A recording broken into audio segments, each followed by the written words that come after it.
Hello दोस्तों, आज हम बात करने जा रहे हैं dielectric losses in underground cable कि डाई इलेक्ट्रिक लॉस क्या होता है अंडरग्राउंड केबल में। तो देखिए क्या होता है, हमको क्या पता है कि हम पहले हेडिंग डालें dielectric losses in underground cable. तो डाई इलेक्ट्रिक लॉसेस किस तरीके से होते हैं, तो देखिए आपको मालूम है हमारे जो डाई अंडरग्राउंड केबल में जो कंडक्टर के बीच की डिस्टेंस होती है वो बहुत ही पास पास होती है। तो उनके पास पास होने के कारण क्या होता है, बहुत ज़्यादा पास होने के कारण क्या होता है कि कैपेसिटेंस फॉर्म्ड हो जाता है उनके बीच में। तो जो अंडरग्राउंड केबल में क्या होता है, दो कंडक्टर के बीच में, जैसे एक कंडक्टर ये है और एक कंडक्टर ये है, इन दोनों के बीच में क्या होगा, एक कैपेसिटेंस फॉर्म्ड होगा। अब देखिए कैपेसिटेंस फॉर्म्ड क्यों हुआ, क्योंकि एक तो डिस्टेंस उनकी कम होने के कारण और उनके बीच में क्या भरा हुआ है, डाइलेक्ट्रिक मीडियम भरा हुआ है या इंसुलेशन भरा हुआ है। तो उसी कारण क्या एक कैपेसिटेंस बना रहे हैं। अब वो जो डाइलेक्ट्रिक या कैपेसिटेंस हम कह दें, ये कैपेसिटेंस का कुछ रेजिस्टेंस होगा और कौन सा, इंसुलेशन रेजिस्टेंस। कौन सा, इंसुलेशन रेजिस्टेंस, क्योंकि वो जो डाइलेक्ट्रिक है उसका कुछ रेजिस्टेंस भी तो होगा। तो मैंने उसको भी क्या कर लिया, पैरेलल। अच्छा चलिए अब हम बात करते हैं कि ये जो कंडक्टर है उनके बीच में क्या है, पोटेंशियल अप्लाई करके रखा हमने, क्या वी।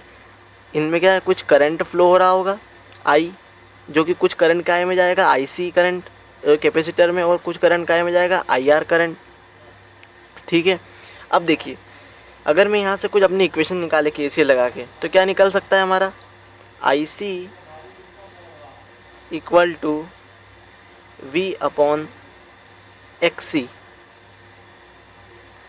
We upon XC. ठीक है।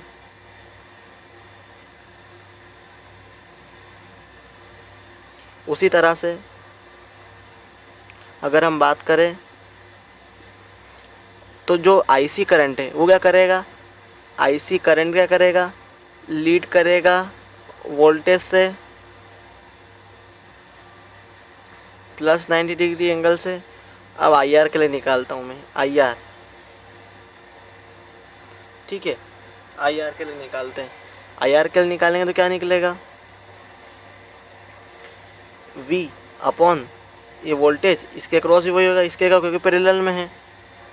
तो क्या हो जाएगा, V अपॉन R।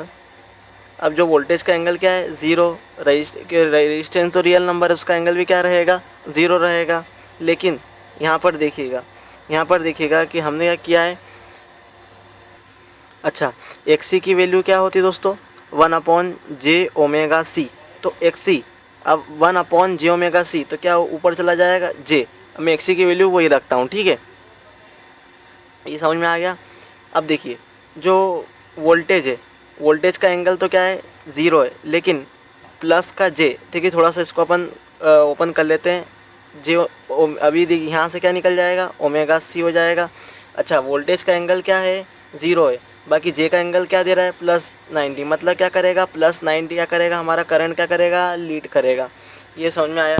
जो हमारा आईआर करंट है वो इन सेम फेस में रहेगा, आईआर करंट है इन सेम फेस में। अब इनके लिए कुछ फेजर डायग्राम की मदद से देखते हैं क्या हो रहा है।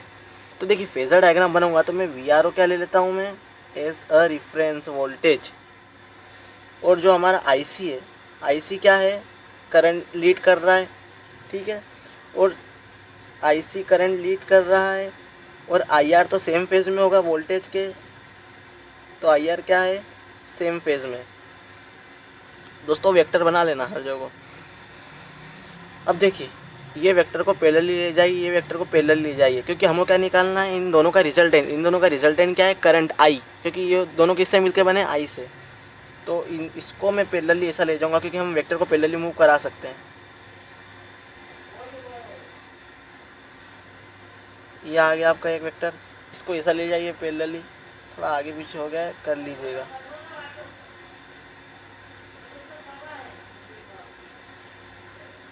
इन दोनों का रिजल्टेंट मैंने बना लिया, ये रहा, ये आई। अच्छा, टोटल वोल्टेज और टोटल करंट के बीच का एंगल क्या होता है, थीटा। और यही थीटा को हम क्या कहते हैं, power factor angle. Power factor angle को क्या कहते हैं, इसे ही हम क्या कहते हैं, पावर फैक्टर एंगल। इसे हम क्या कहते हैं, कॉस थीटा। कॉस थीटा कहते हैं, क्योंकि टोटल वोल्टेज टोटल बीच का करंट क्या होता है, दोनों वोल्टेज के बीच का एंगल को क्या कहते हैं, पावर फैक्टर एंगल कहते हैं, तो मालूम होगा। और जो आई है और आईसी के बीच में कौन सा है, डेल, ये डेल को क्या कहा जाता है, लॉस एंगल। क्यों लॉस एंगल किया जाता है, क्योंकि ये क्या करता है, लॉस हो रहा है। क्योंकि लॉस क्यों हो रहा है, क्योंकि कैपेसिटी, एक आईसी करंट क्या हो रहा है, यहाँ पर लीकेज हो रहा है ना, इससे करंट क्या लॉस हो रहा है इसका, ठीक है। ये हमारा हो गया। अब हम एक नया आता है डिसिपेशन फैक्टर। डिसिपेशन फैक्टर क्या होता है, तो डिसिपेशन फैक्टर के बारे में आप बात करते हैं। डिसिपेशन फैक्टर मतलब क्या, किसी चीज़ का लॉस होना। डिसिपेशन से हमको मालूम पड़ रहा है किसी चीज़ का लॉस होना। लॉस किसका होता है, पावर का। किसके क्रॉस, रेजिस्टेंस के क्रॉस, तो समझिएगा बात को। अच्छा, हमने पढ़ा है क्वालिटी फैक्टर। क्वालिटी फैक्टर क्या होता है कि जितना अच्छा ज़्यादा क्वालिटी फैक्टर जिसका ज़्यादा होगा। जैसे क्वालिटी फैक्टर ज़्यादा होने का मतलब क्या, कि जैसे मान लीजिए ये आरसी सर्किट है, मान लीजिए आरसी सर्किट है, तो आरसी सर्किट में ज़्यादा मतलब कि अगर हमको अच्छा क्वालिटी फैक्टर चाहिए इसके अंदर, तो क्या करना पड़ेगा, जो पावर का लॉस हो रहा है किसके क्रॉस होता है, पावर का लॉस रेजिस्टेंस के क्रॉस, वो क्या हो, कम से कम हो। इसके क्रॉस कम से कम होगा तो इसका क्वालिटी फैक्टर जो रहेगा वो ज़्यादा होगा। मतलब क्या, क्वालिटी फैक्टर डिसिपेशन फैक्टर क्या होता है, एकदम इन्वर्सली प्रोपोर्शनल। डिसिपेशन फैक्टर क्या चाहता है कि पावर का लॉस ज़्यादा से ज़्यादा हो, पावर फैक्टर का फैक्टर ज़्यादा हो। लेकिन जो हमारा क्वालिटी फैक्टर है वो चाहता है कि पावर का लॉस हो रेजिस्टेंस के क्रॉस वो कम से कम हो, ठीक है। तो हम भी क्या चाहेंगे कि हमारा पावर का लॉस कम से कम हो, हम उसी को क्या कहते हैं, डिसिपेशन फैक्टर कहते हैं। जैसे एक और मैं एग्जांपल समझाऊँ कि जैसे अगर आपकी ये इंडक्टिव कॉइल है, ठीक है, अगर प्योरली इंडक्टिव कॉइल है तो ये कितना एनर्जी स्टोर करती है अपने अंदर, हाफ LI²। लेकिन अभी ये प्रैक्टिकल कॉइल की बात करें तो क्या होता है, कुछ इसका रेजिस्टेंस होगा, तो इसके क्रॉस जो हमारी एनर्जी का लॉस होगा उसे क्या कहते हैं, डिसिपेशन। हमारा एनर्जी कुछ लॉस होगा इसके क्रॉस, टोटल एनर्जी इतनी दे, लेकिन कुछ इसमें लॉस होगा इस रेजिस्टेंस के क्रॉस में, ठीक है, तो डिसिपेशन फैक्टर कहते हैं। डिसिपेशन फैक्टर को ही पावर लॉस कहते हैं। इसका एक और नाम होता है लॉस टेंजेंट। इसका नाम लॉस टेंजेंट क्यों होता है, लॉस टेंजेंट इसलिए होता है क्योंकि हम डिसिपेशन फैक्टर को तो डी से डिनोट करते हैं, लेकिन हमारा जो एंगल है, लॉस एंगल क्या है, डेल। लॉस एंगल जो डेल है वो डेल का हम क्या लेते हैं, टेंजेंट लेते हैं। टेंजेंट क्या होता है, टेन डेल लेते हैं। टेंजेंट को ही तो हम टेन कहते हैं, टेन डेल लेते हैं हम। इसी डिसिपेशन जो लॉस एंगल है ना उसका हम टेन लेते हैं। अच्छा, टेन यहाँ पर कैसे मिलेगा हमको, डेल किसके बीच का एंगल है, टोटल करंट और आईसी के बीच का एंगल है।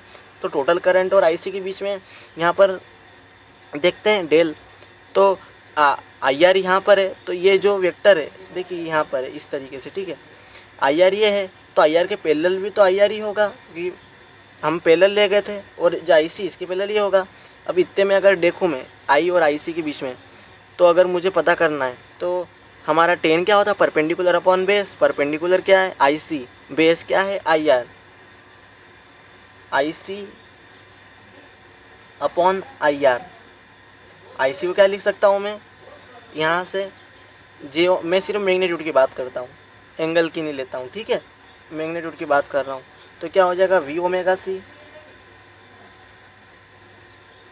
ठीक है दोस्तों। यहाँ से क्या हो जाएगा, ये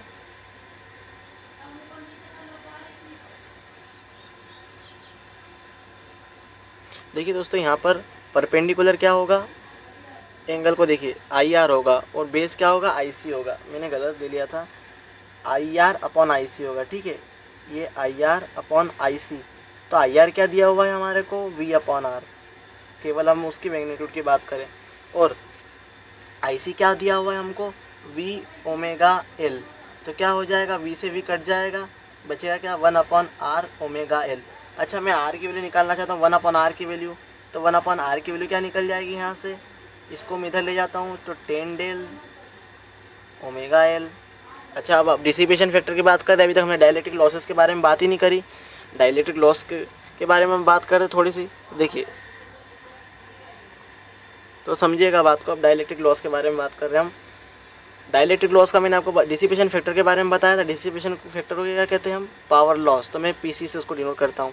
अच्छा, पैरेलल में वोल्टेज क्या होता है, कॉमन होता है, तो मैं क्या लिख देता हूँ, V²/R।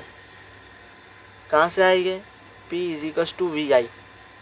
वोल्टेज को लिख सकता हूँ, और I को क्या लिख सकता हूँ मैं, V/R।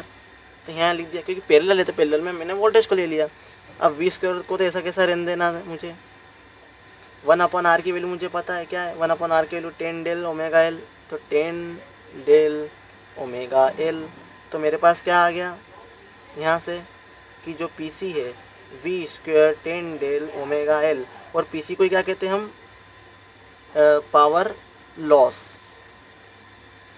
मतलब क्या कि अगर मुझे पावर लॉस का ये फार्मूला मिल गया, मतलब क्या दिख रहा है कि अगर मुझे पावर का ज़्यादा लॉस कम से कम चाहिए तो मुझे क्या करना पड़ेगा, वोल्टेज को भी कम पे ऑपरेट कराना पड़ेगा। मींस कि हम अंडरग्राउंड केबल को कम से कम पे ऑपरेट हमको कराना पड़ेगा।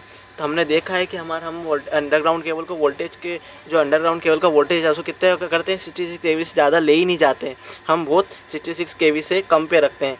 उसका कारण ही है क्योंकि वोल्टेज को हम अगर ज़्यादा ले गए तो क्या करेगा, हमारा जो डाइलेक्ट्रिक है उसे क्या करेगा, लॉस कर देगा। तो यही है रीज़न कि अगर हम क्यों अंडरग्राउंड केबल में 66 kV से ज़्यादा का हम नहीं लेते हैं। ठीक है दोस्तों, तो ये हमारा हो गया डाइलेक्ट्रिक लॉस का कंप्लीट। अगर आपको वीडियो अच्छा लगा हो तो लाइक करना, शेयर करना, सब्सक्राइब करना ना भूलिएगा। Thank you.